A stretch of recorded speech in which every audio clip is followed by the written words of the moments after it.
Namaskar.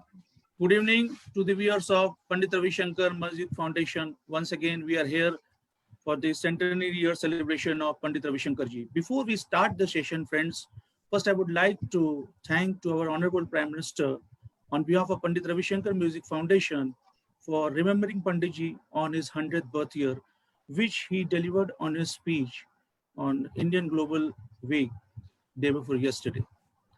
And the second thing that once again whenever we continue this episode, we are in the episode 18 today, but every week we get some sad news. I don't know why. This week rather, we have lost one of the great actors of Bollywood. That is the famous character Surma Bhopali is no more with us, Jagdeep Jaffrey ji. So may his soul rest in peace. Now today, viewers, I will glad to introduce one of our Vidwaan maestro, who was once at the time of age of 2, declared as a child prodigy and was inspired by Pandit Ravi Shankar ji. See the beauty of that person. And he just complimented that if you don't believe in God, look at Ravi Kiran. So, friends, I would like to introduce our special guest today, Chitravina Maestro Vidwaan N. Ravi Kiran ji. Ravi Kiran ji, namaskar and good evening. Hope there is good morning in America just now. And also to talk to Ravi Kiran ji, as usual, Pandit Gaurav Mazumdar is here. Gaurav ji, namaskar. Thank you. So I hand over the session to Gaurav da. Please. Namaskar to all the viewers and all the fans of Pandit Ravi ji, and namaskar to all of you and Gaurav ji, Nabarun ji for hosting this show. It's indeed a great honor to be a part of this. Thank you and namaskaram to you. And I would say good morning because you're in the US, you're in Wisconsin, Madison, I guess, I gather. And what a pleasure to see you again, as always. It's been so many years that I've known you, and every time I see you, meet you, one thing I feel from the bottom of my heart that I want to dig deep into the vast amount of knowledge you have. It's always really, it's made me really very emotional from inside that somebody who's such a vast wealth of knowledge, and you can ask just about anything and you have an honest answer. You don't have an answer which is pretentious or made up. You go deep into the science of it, the grammar of it, and the history. So I would like to take all our viewers. First and foremost, thank you very much for coming and speaking on the one and only Bharat Ratna Pandit Ravi Shankar ji, my guru. And it's a centenary year and we have lots of plans. And this is one of them, and I'm so happy that you're part of this. It's absolutely a pleasure, Gaurav ji. Thank you. I want to begin with, what is Carnatic music? Why this name Carnatic? Is there any connection between Karnataka? Why not music of Tamil Nadu or Kerala or Andhra Pradesh? Why Carnatic?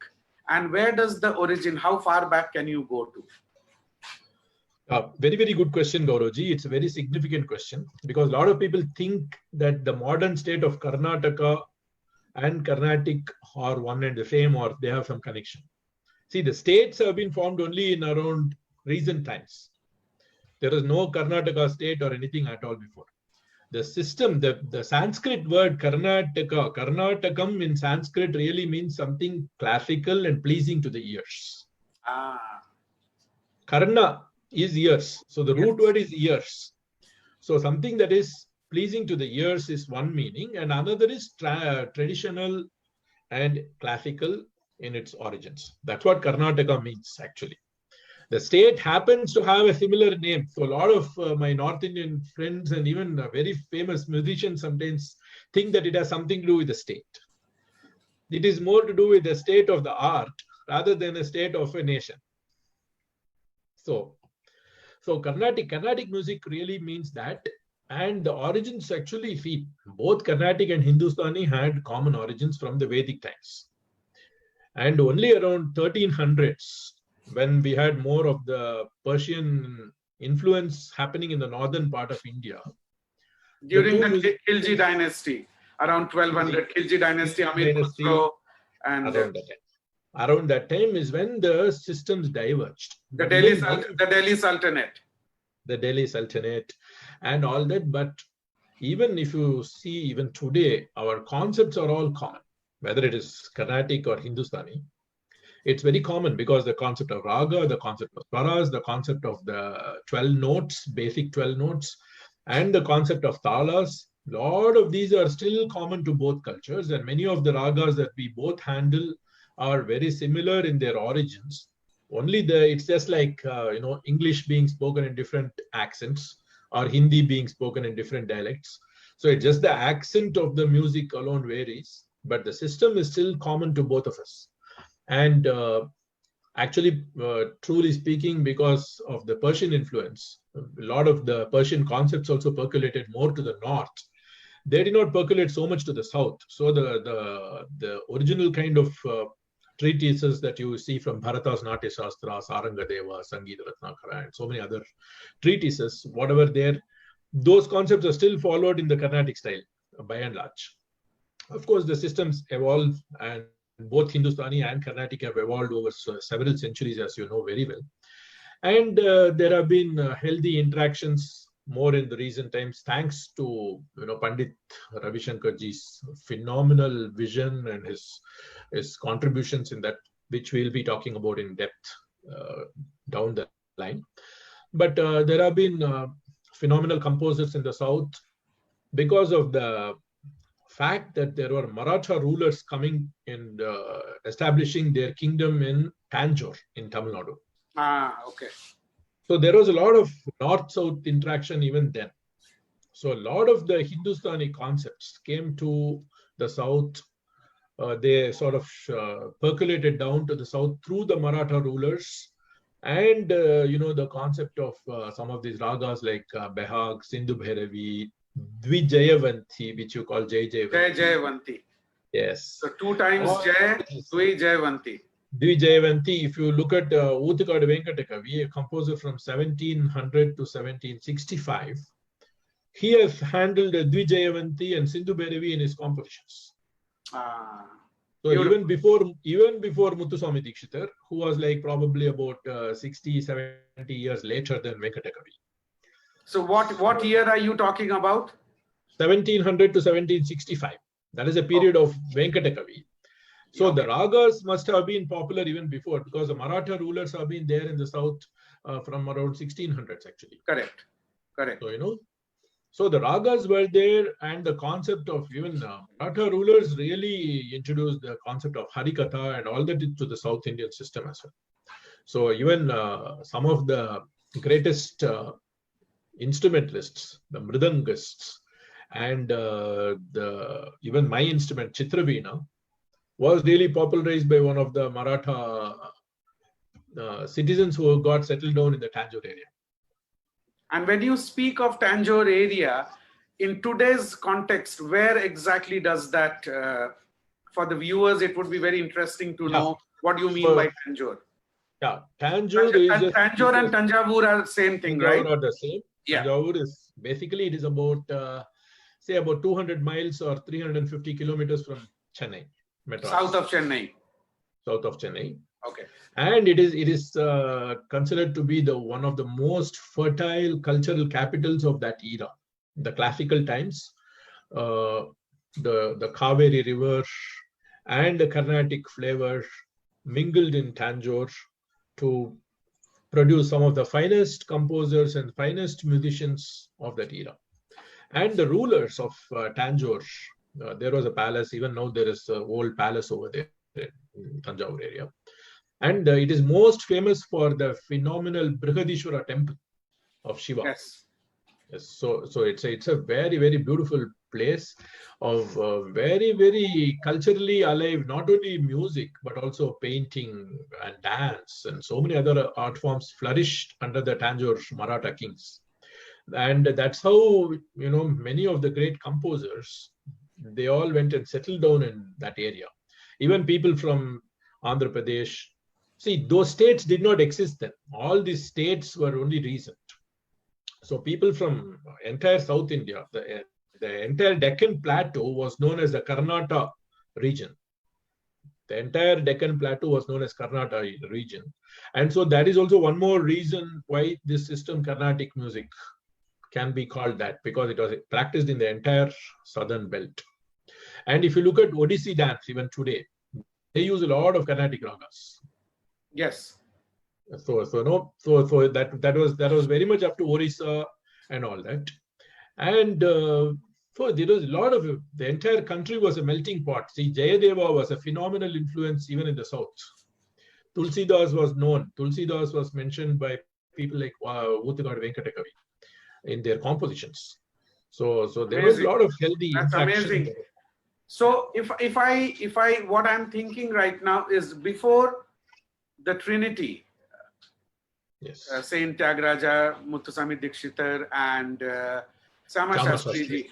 Which year were these composers mainly active in terms of creating those numerous compositions which form the large body of Carnatic music? I would like to know which year was that, and before them, how was Carnatic music, especially the classical music?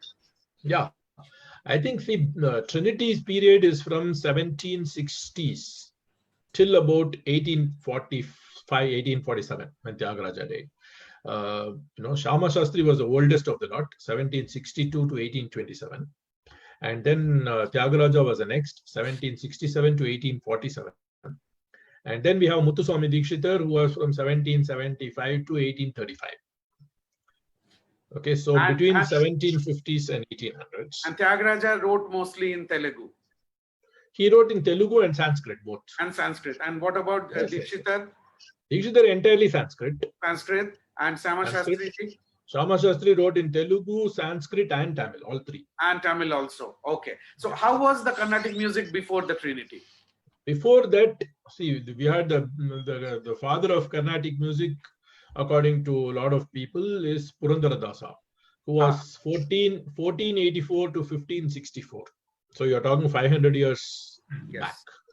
And then Purandaradasa's time of Akbar, the Great. Even before, no? Even before. No? Even before, much before. You're talking 1484.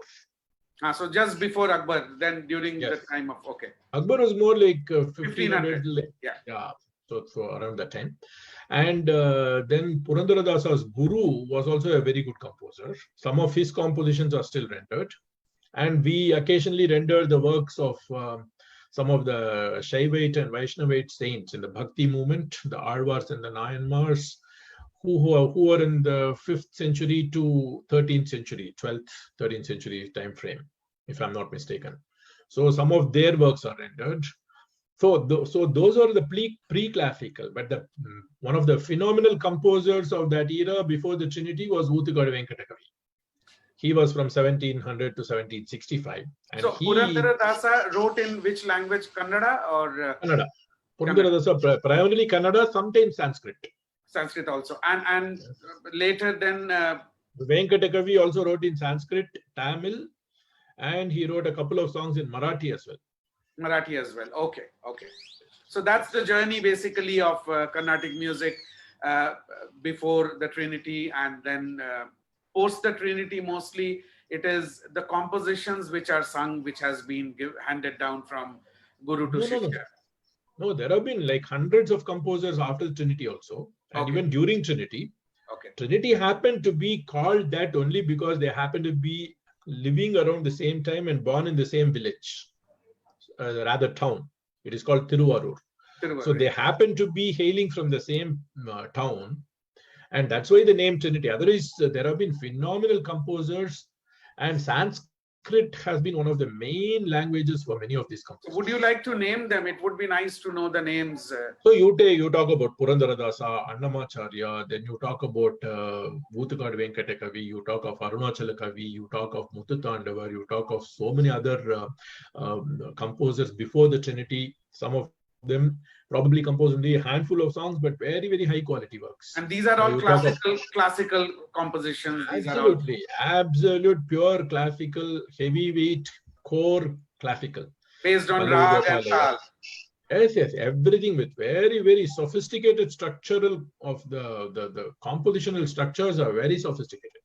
In fact, I would say that the Trinity actually simplified a lot of things. Like what So, Bhatkhandeji did for the Hindustani music. in some ways, yes.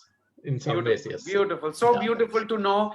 Thank you, thank you. I would now like to name 3 instruments, and I would like to know your reaction on that. The Chitraveena, the Gotu Vadyam, and the Navachitraveena. These 3 instruments, could you please explain it to us? Yeah. So basically, Chitraveena is nothing but the traditional name of Gotu Vadyam. Okay, so I only did the name change over there. Okay. So Gotu Vadyam basically is like a 21 string fretless instrument, the only instrument with that many number of strings in the south. And probably, as you very well know, that is the only instrument which has the taraf strings, like the sympathetic resonance strings. And that sympathetic resonance strings was a concept introduced by my grandfather in the south. And your grandfather's name, we would like to the yes, audience. he is like, yes, my grandfather is Gotu Vadyam Narayana Iyengar, who was a royal artist in both Trivandrum and Mysore. And he performed a lot all over the country. In fact, he traveled extensively across the nation. And he was one of the few artists who also went outside the country in the 1920s, 30s itself. And he had taken the instrument to many other countries as well, a phenomenal contributor. And he is the one who designed the string arrangements and standardized a lot of things that you are hearing today in the instrument. It is entirely due to the efforts of my grandfather, Gotu Vadyam Narayana Iyengar. And his son, Chitraveena Narasimhan, is my Guruji as well. And Your he is father? like, he is like really the Vivekananda of this instrument in disseminating that knowledge of my grandfather across to all the other players today. So the majority of the players that you see today on the instrument, and today we have got several dozens of players who are playing, they all follow this school of playing most of the times. And so my grandfather's guru, Sri Sakaram Rao, was from Maharashtra. So he is the one who gave the name Gotu Vadyam to this instrument. So the instrument got reintroduced in recent times, even though it has been mentioned as Chitraveena in Bharata's Natya Shastra and Sangeeta Ratnakara and all that. It got renamed as Gotu Vadyam, which is why I changed it back to the traditional name, which is Chitraveena. And Navachitraveena is something that I designed. I'm sure you played with me, so you know. I just modified only the external designs to suit your pitch mainly. You know, the pitch of the sitar. Also, I think it helps in traveling. I think that's it definitely helps in traveling. But it's also because otherwise you used to call me Ravi G sharp, right? I used to be playing in G sharp. Correct. So whenever I used to, correct. And we always fought over G sharp, and exactly. So and we are still quite. But let's now. Yeah, but now the Navachitraveena can be in C or B and all these pitches, which helps my international collaborations. That's beautiful, beautiful. Now coming to the great Pandit Ravi Shankar ji. Yeah. What does that name bring to your mind? See, number one, I think Ravi Shankar ji, I've said this in some of my other speeches also before. Ravi Shankar ji is really what Vivekananda is to Indian spiritual values. That is what Ravi Shankar ji is to our musical values. He is the one who really took this music, globalized our music in the most emphatic and most value-based manner. And that quality, the number of qualities that you can think of that goes into the making of a person who can do this. In fact, I've written, I don't know whether you read my article, my obituary on him at that time. I had very clearly mentioned that he is one unique international phenomenon who not only shaped the course of Hindustani music, he also impacted on the course of jazz, he impacted the course of rock, he impacted the course of so many other systems in the world, which no musician in the whole world has done. Most of their impact has been on the systems that they practice. Whereas Raviji's impact was absolutely outside of his system. So many systems today actually have had their courses being actually influenced by the great contributions of Raviji, which I think is something that every Indian should be very, very deeply aware of. They should be very proud of this.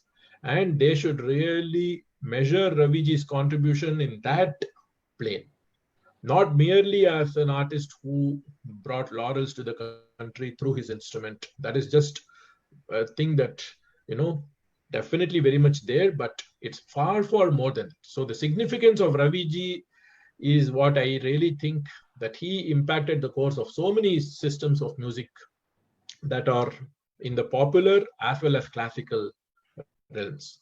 No musician has ever done this, in my humble opinion, to the best of my knowledge. Beautiful, beautifully put. I totally agree. And I think people like Panditji, people like my Guru Pandit Ravi Shankar, it takes many centuries for people to evaluate and realize their contribution. Yes, that is true for all of us. I think, my Guruji always says that, the current generations may never be able to assess everything that somebody has done. It takes a lot of studies from so many different facets. And Ravi Shankar ji is such a multifaceted personality that every aspect of his life has to be studied by scholars for decades for us to be able to get a handle of his contributions. And I think that is a phenomenal, part of what came naturally to him, because it takes a lot of vision, it takes a lot of talent. Talent is only the very small part of it. It's a very important part of it, but talent is only one part. I think the greatest part of Raviji's mental makeup, the temperament that he had, and his spirit to reach out. At a time when a lot of people were looking inwards, he is the one who actually had the vision to reach out. He had that vision to make sure that, this has to be shared. This is something that is so beautiful. It cannot just be only in like a candle inside a pot. It has to be spread to the entire world. And to begin with, what a beautiful thing, that reaching out. What a beautiful statement is that he definitely reached out to the Carnatic music musicians and the whole music of Carnatic music and the region. And he was a regular visitor. He would perform regularly. He would.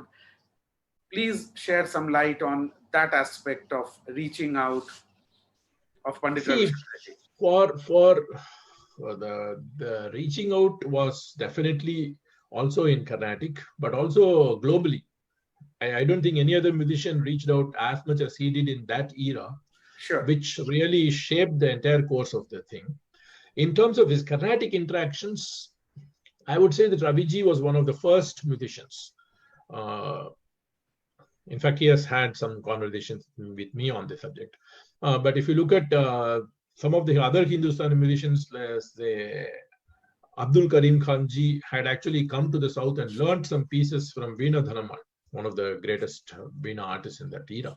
So there are recordings of him singing Carnatic, even 1920s or something, 30s probably. So there were musicians, and I think Bade Ghulam Ali Khan ji and some of the Carnatic musicians like G. N. Balasubramaniam, GNB, they were all very good friends, and there was a lot of interaction between them. And Pandit Ravi Shankar ji himself told me that, and I'm quoting him from a conversation I had in San Diego at his residence.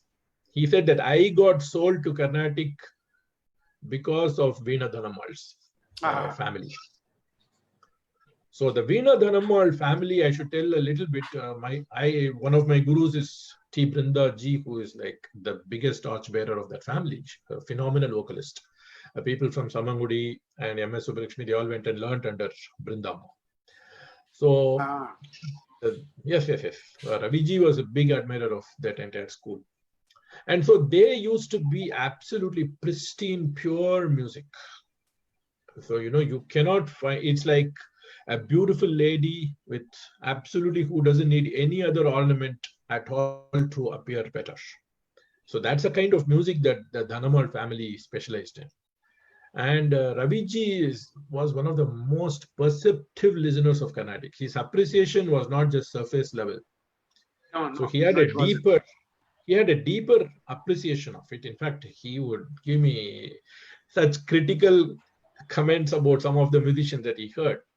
So it would be as good as any other typical South Indian analyzing that musician's caliber and quality.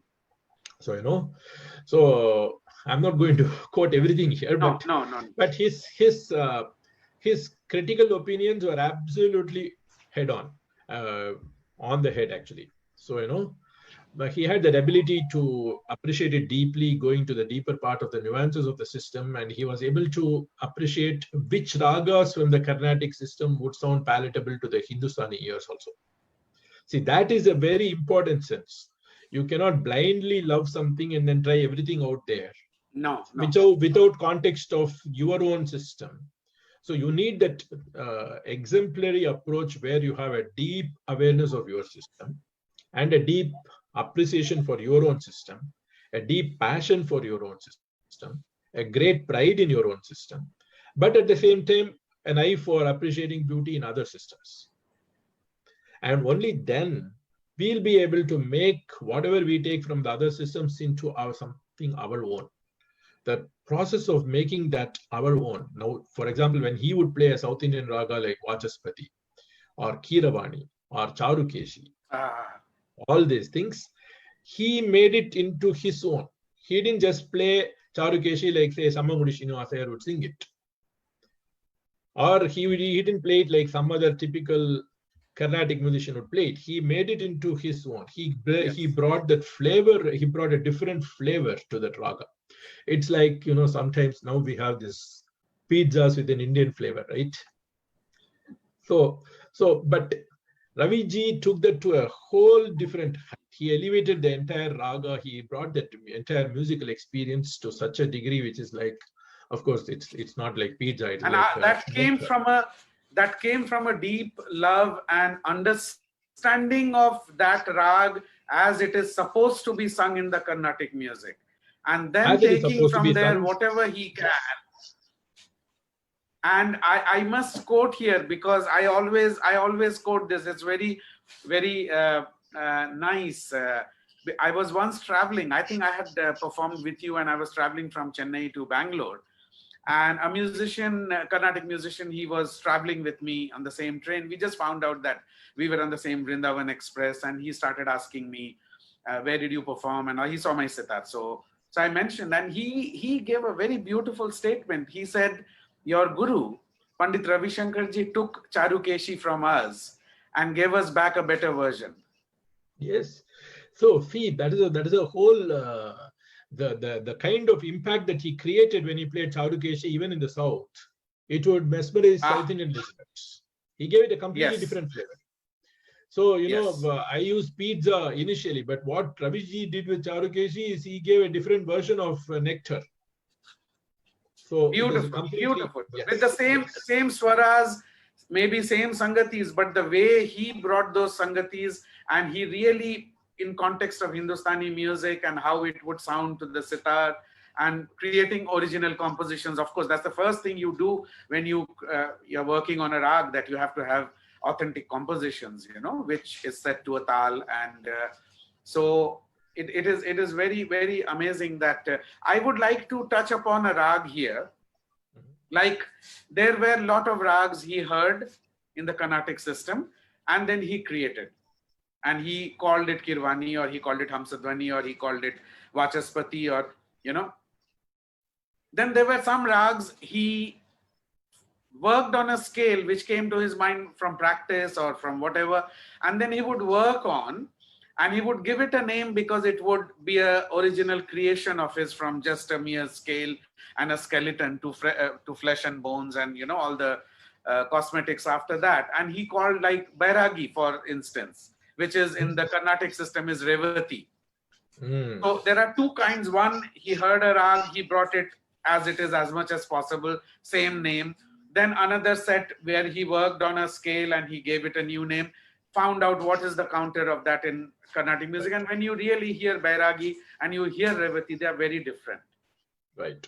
In fact, I feel also when you hear Kirwani sung by a Carnatic musician or played by, and you hear Guruji's, it is different. It's bound to be different. It's bound to be different, yes. Exactly. Even two Carnatic musicians playing Kirwani will be different.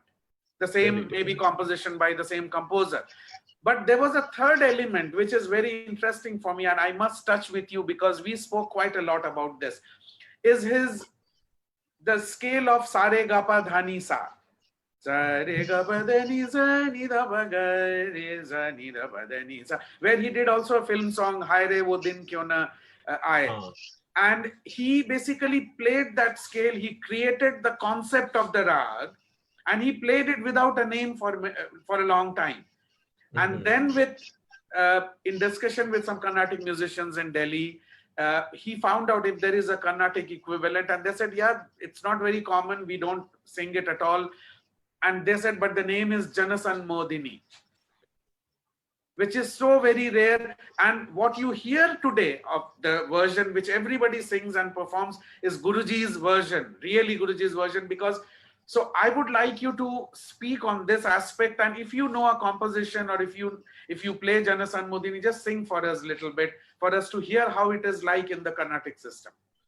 Well, honestly, I don't play Janasa Modini, but I play Keeravani and some of the other ragas. Yes. Now, maybe I can illustrate that because Janasa Modini, of course, I've heard Panditji play several times.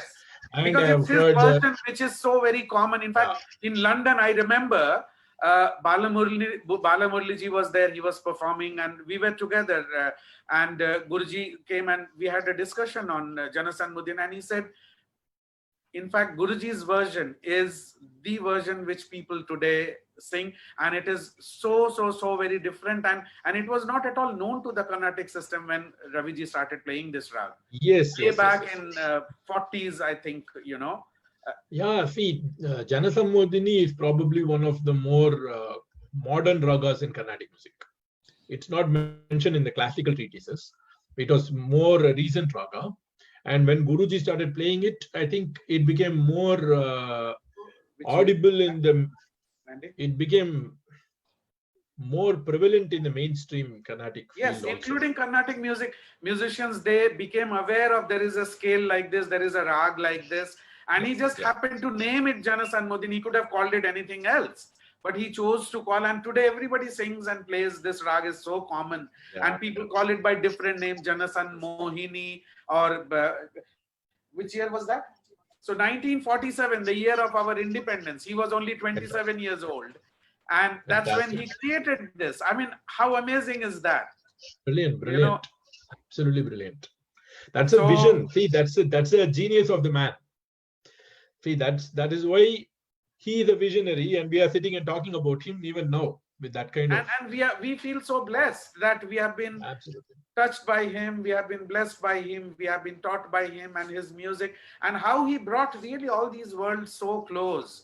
The Carnatic music and Hindustani and the world music, the whole genre was named after. I mean, he's called the godfather of world music today, Exactly. So it is just amazing that one man in his lifetime would create so much and create such a beautiful fraternity of a global fraternity. See, not only that, Gauravji, I think, the point is he achieved all this before the internet era. Music was like the strongest communication system in the whole world. See, his music transcended all this. So he was able to create a whole era of communication, world communication, globalization in the truest sense, long before YouTubes or internets and social medias and so many other things which have made so much accessible today. And if he actually forayed into Hindustani or went to Western classical, he collaborated. the sense of curiosity, the healthy curiosity that is there after you have mastered your system. Today, a lot of people go into fusion, with which becomes utterly confusion, diffusion, and everything, right? And he didn't like the So word fusion. He never liked the word, exactly, yeah. yeah. Because But he, as much as he was proud of our music, he was proud of India, but he was also equally proud of other forms of music. He never that is a thought that it is so fragile and so small that you can fuse it. He never, yes, he really admired the healthy Carnatic respect. system. He had respect for Western classical. In any music, he would be curious, of course, and he would also look for elements which were common, but also he would largely look at things which were different and made it unique. Absolutely right. Absolutely right. And see, one thing which I used to write in my teens, I was trying to find out what's the difference between good and great. Good and Great. You know, this was for my own thing. I used to keep writing some articles like this because it was my own searching. So when people say what is good, then they say something is great. So what's the difference between the two? So the Raviji's case is great because he elicited not merely admiration from everyone else. He actually inspired them to emulate him. So a lot of people, when they admire something, that is just good. Only when they get inspired to emulate you, something becomes great. Yes. I think in that sense, Raviji is one of the greatest that our country or the entire world has produced. He just does not belong only to India. He's a world citizen. Yes, definitely, In the truest sense of the term. In the truest sense, yes. Very global, very, a visionary. Now, I And would like. you look at some recording where Yehudi Menuhin is trying to play some Indian raga. You know, the entire Western classical is so Eurocentric that they would not even call something else classical before Raviji came into the picture. Yes, yes. So the very term Indian classical got into the mainstream Western consciousness only because of Raviji's inspiration. And these are all the real. And he fought because they would call it ethnic music.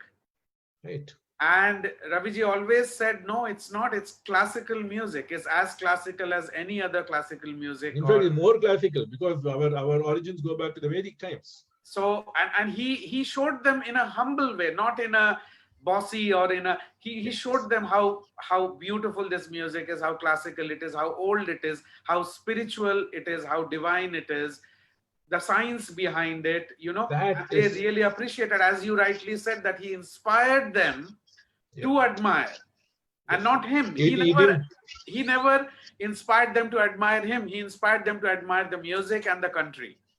The whole system, yes. That is why I said he's like the Vivekananda, because but for him, the communication of our musical greatness would never have been as globally possible except for his vision and his suaveness, the suave manner in which he was able to communicate both with his hands and with his expression, with his explanations. He was one of the first artists to actually start introducing what he was playing in a manner that is translatable to the global listeners. Correct. And that is very important part of him. See, all these things, they have inspired me personally from my childhood. And my whole mission was to do to Carnatic whatever he had started for Hindustan. So it was a big inspiration from my childhood. So amazing, and another thing which takes me back, there are two things I would like to ask you. Let me speak one on your father. One thing he always did, if he liked somebody, some musician, he would immediately not just keep it to himself, their greatness or their virtuosity or their musicianship. He would want to show the world.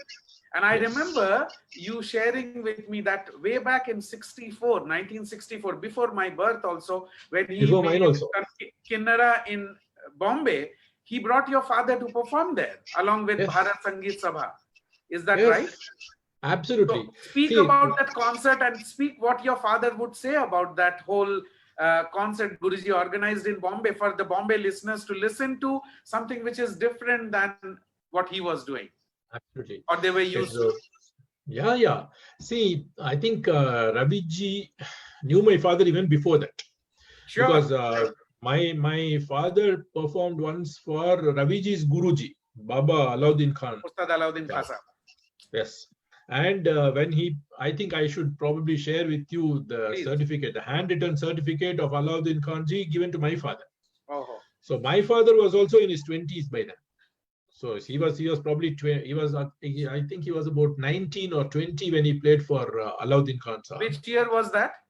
1961. And where was that? In Mayer.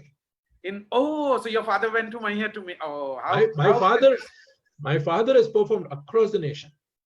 How he sacrificed his performing career only to focus on me from 1968 or so. Until then, he had been performing throughout, and all the top Hindustani musicians, both Ravi ji, Pannalal Ghosh ji, all these people, as well as many other, I think Pandit Jasraj's guru. Yeah. All these people have heard my father live. And Ravi ji had, of course, very, very great fondness for my father, because he used to talk about him, always inquire after him, even when I used to visit him later. So when he heard my father had also played in that, Alauddin Khan's residence and all that, and then I think he was very keen to, showcase not only my father in Bombay, but also the beauty of the Carnatic system itself. Yes. And in that concert, I think my father still recalls how many musicians Raviji had invited for that concert. Apart from the Kinnara school members, he had invited a lot of the leading musicians of the Hindustani system. I think he also spoke on that occasion and all that. And see, that is his generous heart as well. And let me also tell you, very cute thing my father told me is that the first thing he did even before the concert was to give him a lot of cash for the concert. Really? Yes. So my father said, Panditji, we are all one family. Why should you be even paying me anything? And why should you even pay me before the concert? So at that time he said, Narasimhan, musicians should be at their happiest when they get on stage. And as a fellow artist, I understand this maximum, and I want all of you to be the maximum as happy as I am when I want to be on stage. And so that is why I am giving you this, and I'm giving this with my entire warmth and respect to you. So please accept this dakshina. So he was that generous in his thinking, but also he was very, very aware of the artistic temperament and so sensitive to other artists. So that is one of the very finest human qualities that he had. Beautiful. Yeah. And I think, I think they were very much in touch. Even whenever I used to visit Panditji, he used to talk about my father's playing. Yeah. And I remember all my visits to Chennai and coming to your home and having all those meals and meeting your dad. And he was always with the instrument. He would always. He still is, by the way. He's still all the time. He's even now. Even though he stopped performing from 1970s or so, only to focus on me, he spends time on music at least 12 to 14 hours every day, even today, at the age of 79. Beautiful.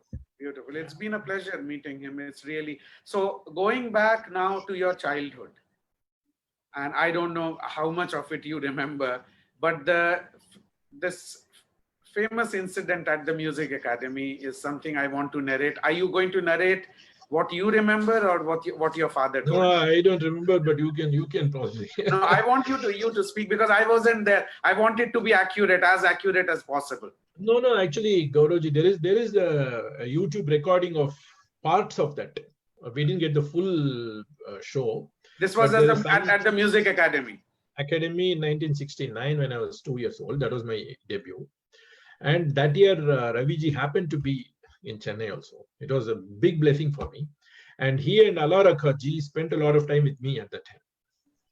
So one of the things that Alara ji himself narrated to me many years later was that when Raviji was testing me on ragas, Alarakarji actually tried to confuse me deliberately with some Takatakita is Chaturashram.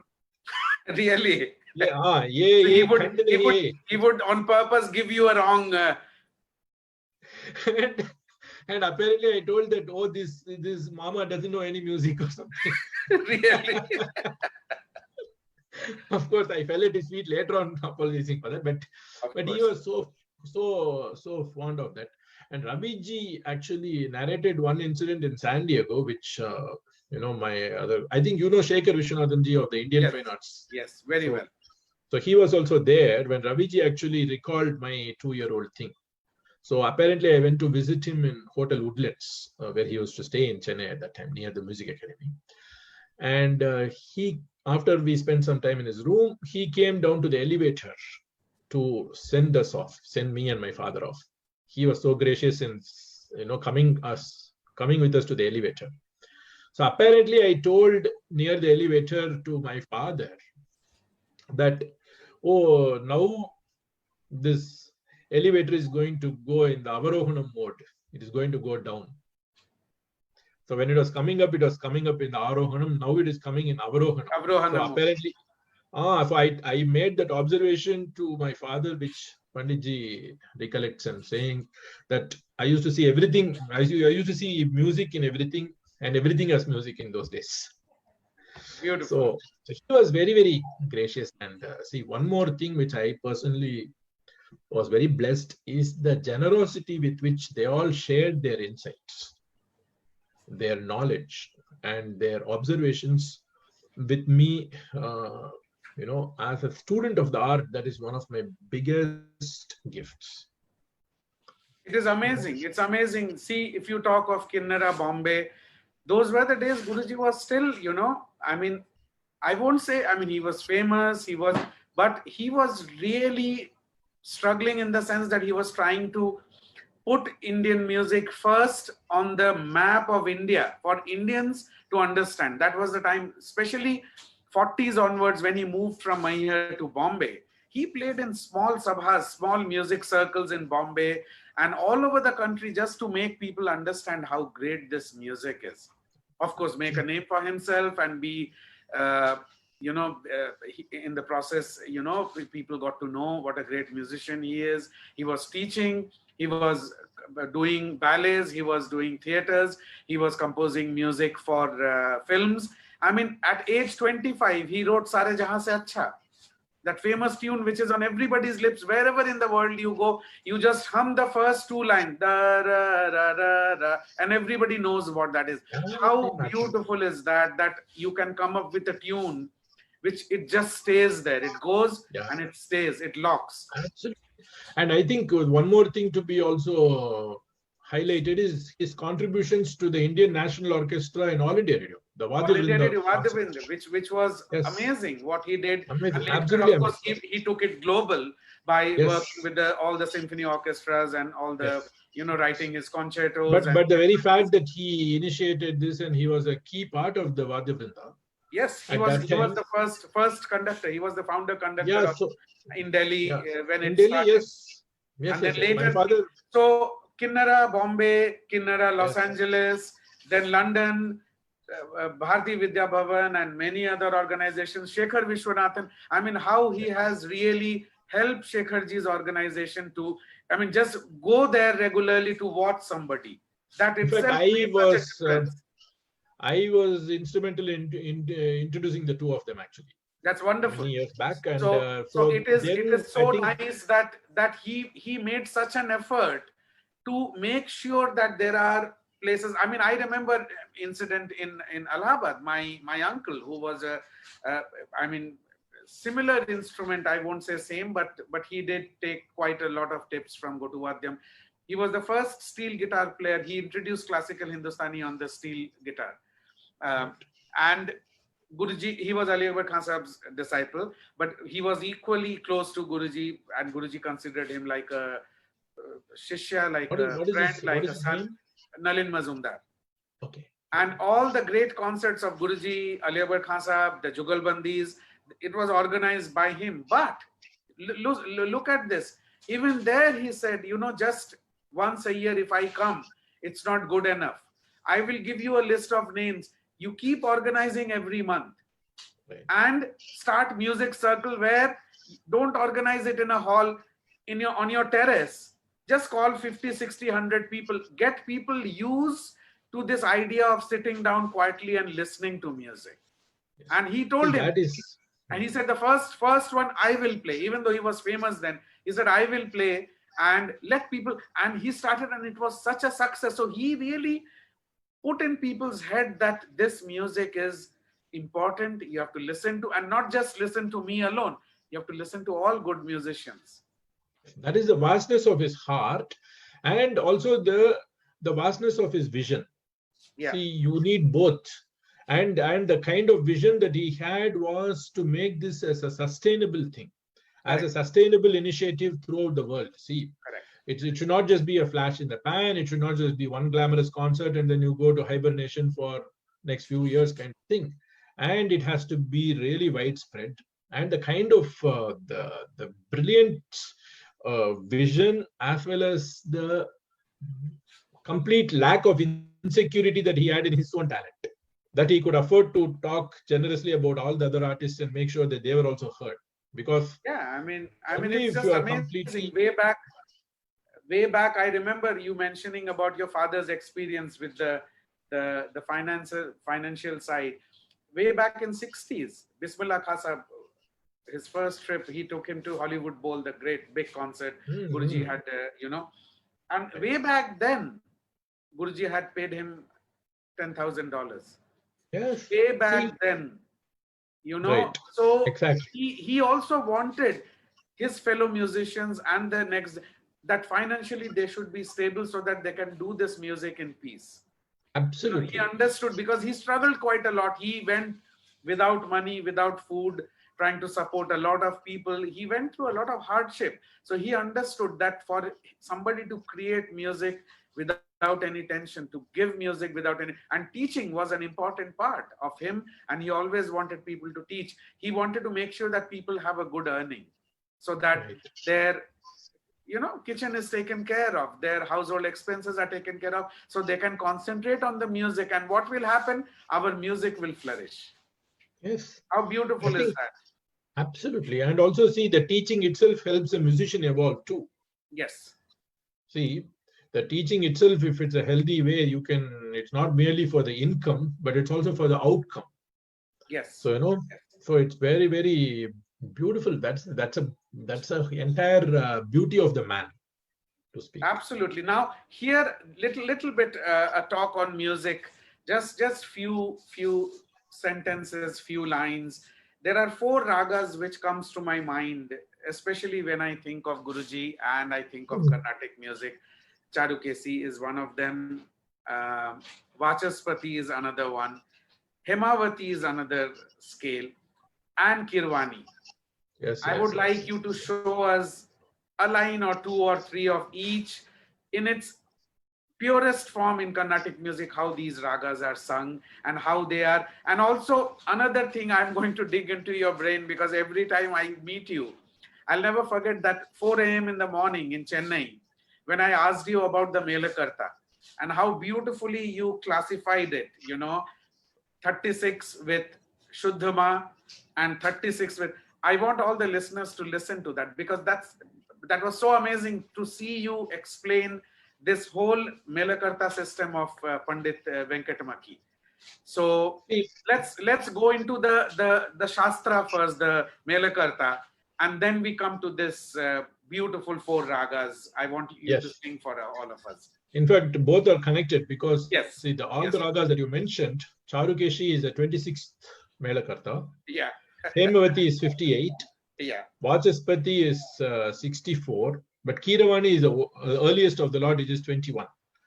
So the entire system of the 72 Melakartas is like, that is what Raviji's brilliance. He chose those Sampurna ragas. Yes, You know, yes. How beautiful. Because let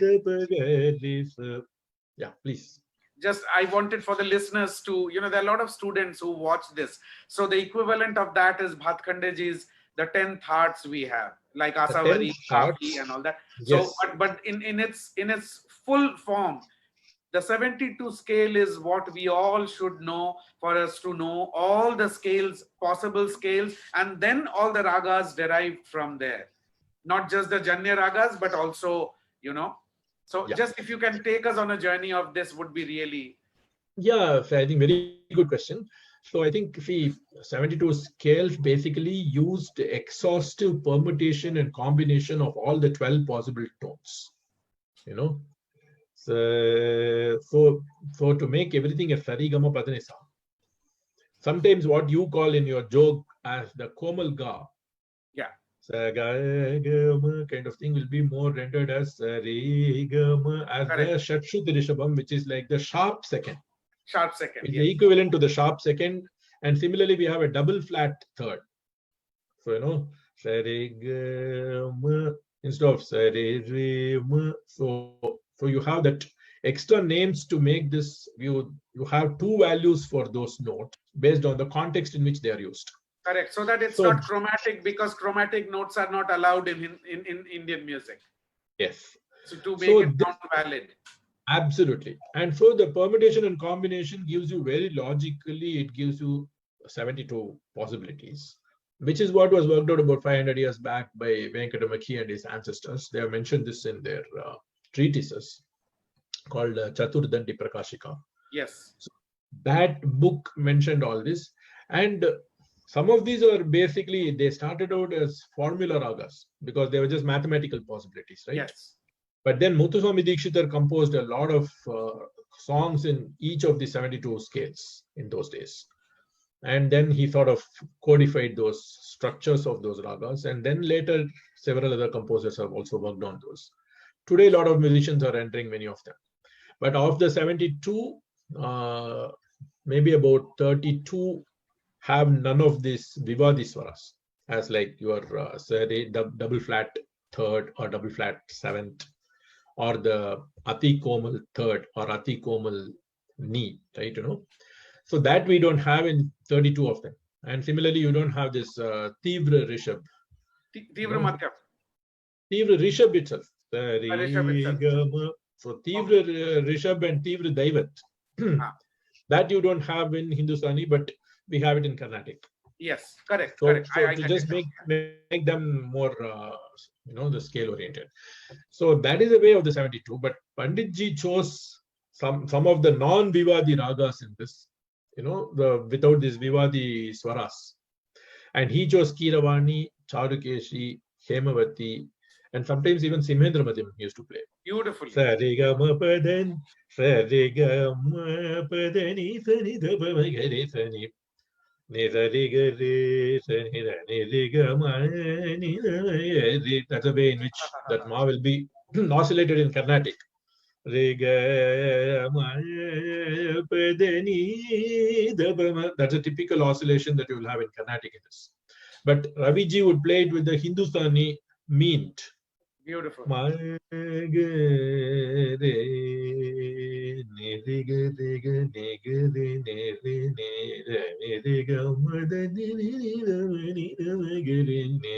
Kind of flavor he would bring to that. And similarly, if you take Kiravani also, the ga will be oscillated a lot in the Carnatic system.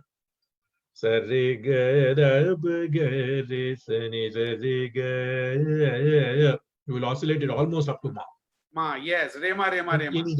Yes, it's Rema, Rema, Rema in Carnatic. That wide oscillation is very typical Carnatic approach. Can you sing a little more, please? So that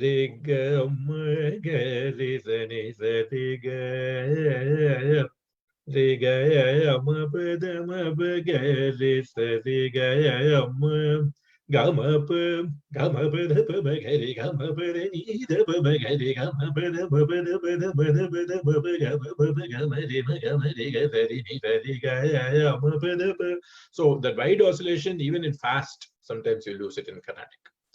So, but in Raviji's hands, I should really tell you this thing that happened once in my teens. I had a mild fever. Okay. And I was, I used to be a bit ritualistic in those days. So I used to do puja every day. And when I was doing the puja, there happened to be a Kiravani recording of Raviji in All India Radio. that I just caught. You won't believe, by the time I finished my puja, I was fresh as a daisy. So the impact of the music, it really had that therapeutic value, the way he played that Kiravani. Wow, wow, wow, wow. So, the bagare ne gare gane magamane the madagame gane regamade magare ne gare. So that the way in which they would do a lot of Varja phrases in the North Indian system, they don't like just straight Sampurnam, right? No. Many times they need to take out some note to bring a different kind of a flavor to that raga. So that is very typical adaptation of the Carnatic Kiravani by the great Raviji actually. Beautiful. And Vachaspati, Hemavati, all these ragas, of course, he could elaborate. He could have chosen even some of the what should I say, the more complicated core Carnatic ragas, like say Sahana, for instance, which is like a cousin of your Vijayavati. This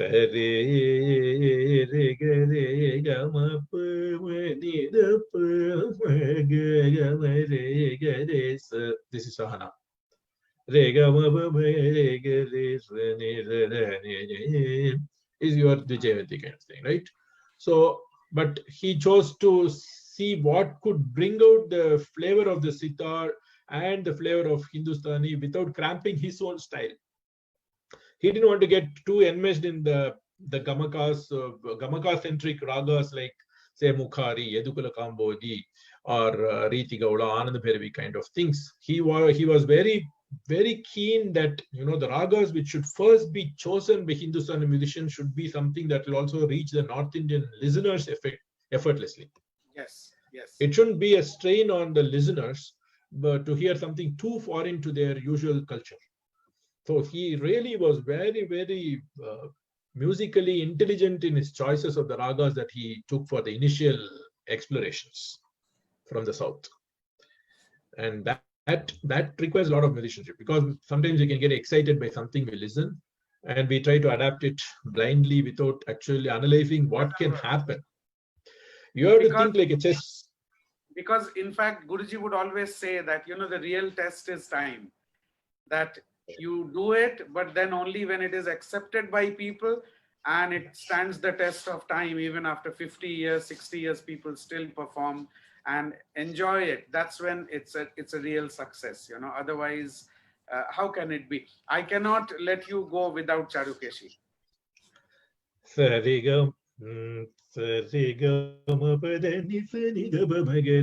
We played Charukeshi, if you remember. One of our very early collaborations, which I so fondly recall. Almost 20 years back. We also played Nate, I think, which is like your joke kind of thing. But for Charukeshi, you need the Shruti box? No, Gauruji. No, I'm singing in I've got slightly sore throat, so I'm just singing in comfortable pitch. The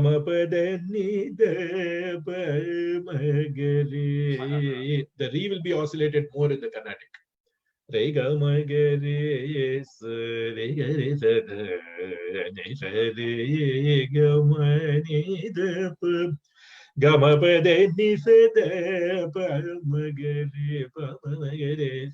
This is the typical Carnatic way of handling it. So here I should also make one observation about the oscillation in Carnatic, which is very distinctive to the mean or the small gamaks that we see in Hindustani so much. The oscillations are very scientific actually. There is a very, very well-defined rule that is followed by all the musicians when they oscillate. So they are not just arbitrary, random kind of things, but if they are not tunefully done, then they can sound like Bethur. So it's very important for the so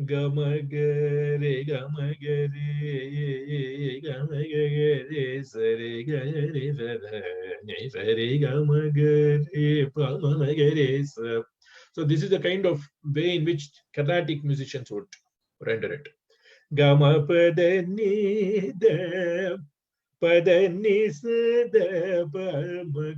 a typical Carnatic flavor. But in Raviji's hands, Gamani de pamagare pare mare gani gari gani de sari ne sa ne re ne gani mangari de sa. So it's a very different flavor of that raga Different, that he very was able different, to bring.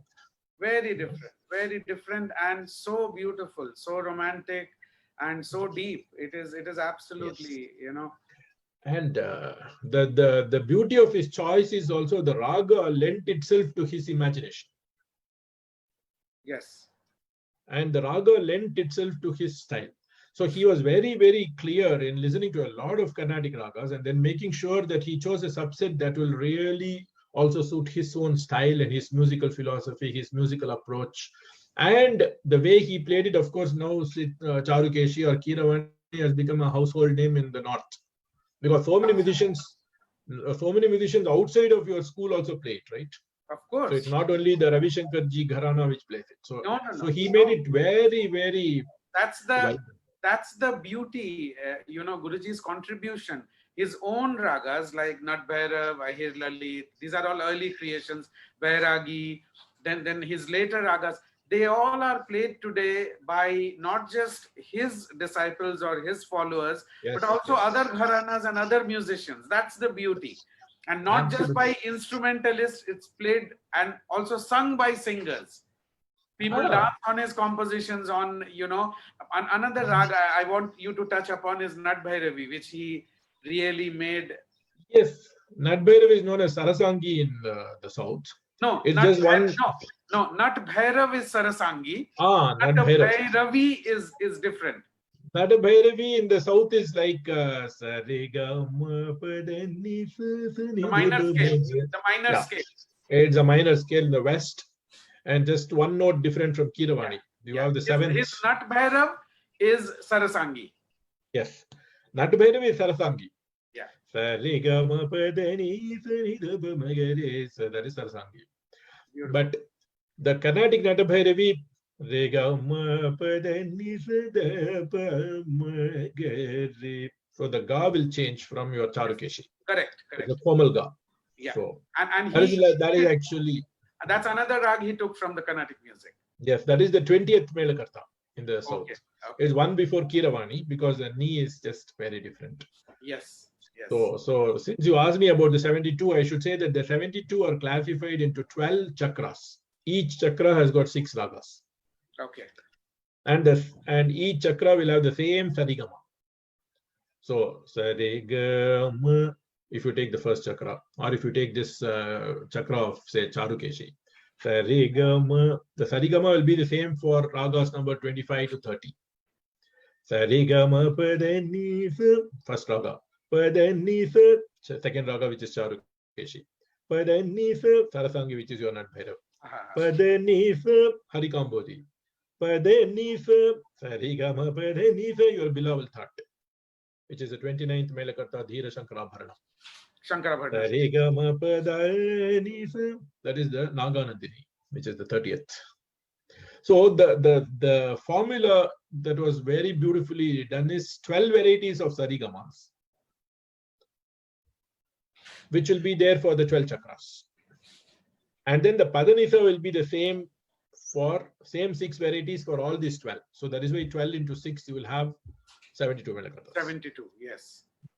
So Beautiful, like, beautiful. Thank you very much. Thank you. What a pleasure. wonderful, yeah. And just another conversation I remember would like to touch upon is that we always had a sort of a serious discussion over the usage of ni komal in behag in Carnatic music. And in fact, I remember I almost convinced you to play behag without komal ni, and we did play it in I think somewhere in America, I don't remember. And yes, you made a tillana. Would love to hear that if possible. no, I actually in many of my North Indian concerts, even now, thanks to you and our conversation, I actually announce that there is a rare usage of the Komalni in the Carnatic adaptation of Behag. But I can also play it without the Komalni, because it's still an optional usage actually. Some composers have used it. My Tilana is, it's there on YouTube, Gauravji. Okay, just a little one. Dheem, dheem, dheem, dheem, dheem, dheem, dheem,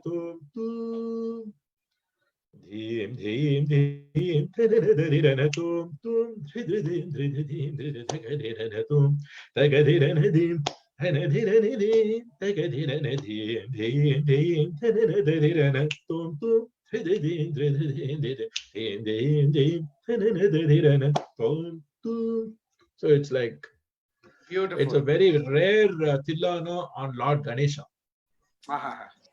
Because usually in the south we have Ganesha as the first composition, as a remover of obstacles. And Tilana usually comes in the end. It comes in the later section of the concert. How nice! How nice!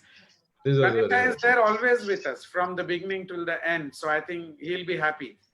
Yeah. He'll be absolutely happy. So there's as we can talk forever on this wonderful subject, the great legend Bharat Ratna Pandit Ravi Shankar ji, my guru. But we have to also think of the viewers. And there's one thing I like to speak and ask. The 11th in the US, it was 11th. In India, it was the 12th of December 2012. When the fateful day arrived and he left for his onward journey. Where were you, and what was the impact, and what was your thought? I happened to be in Chennai at the time. See, just earlier that year, I had played in San Diego, and he had attended my concert. Whenever I used to play in San Diego, he was very, very warm and attending and showering his generosity upon me in the concert. I still remember a Jugalbandi with Balamurli ji in San Diego, which I played. So there are pictures of him in the audience even in that. Sure. But the thing is, I felt like terribly shocked, of course, because even a few months before that, I even performed at his house actually in San Diego, and we had such lovely times. And I felt like our whole world music itself has lost a very favorite son, very favorite citizen. In fact, I was approached by the Hindu to write a piece on him the same day. So within a few hours, I wrote that piece. I'll probably share that link with you sometime. In fact, of course, no words are adequate to express his greatness or the sorrow of his demise and all that.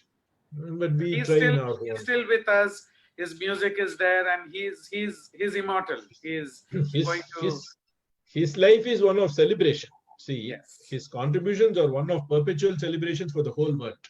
What he has given to this planet, he has made this entire planet a better place. He has made this into a more harmonious world through his music. And music is supposed to unite and create harmony, not divide and not be misused. So Ravi ji was one of the biggest ambassadors of that, and one of the greatest inspirations for literally thousands and thousands and thousands of artists all over the world.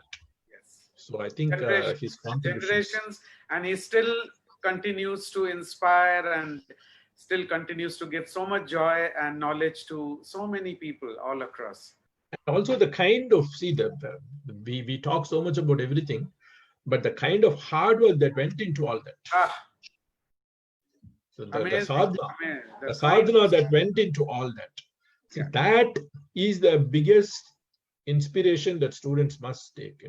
That is something that the kind of 16, 18 hours only immersed in music, and that is what can bring that magic. In fact, I still remember once visiting him in Chennai when he had come for a concert.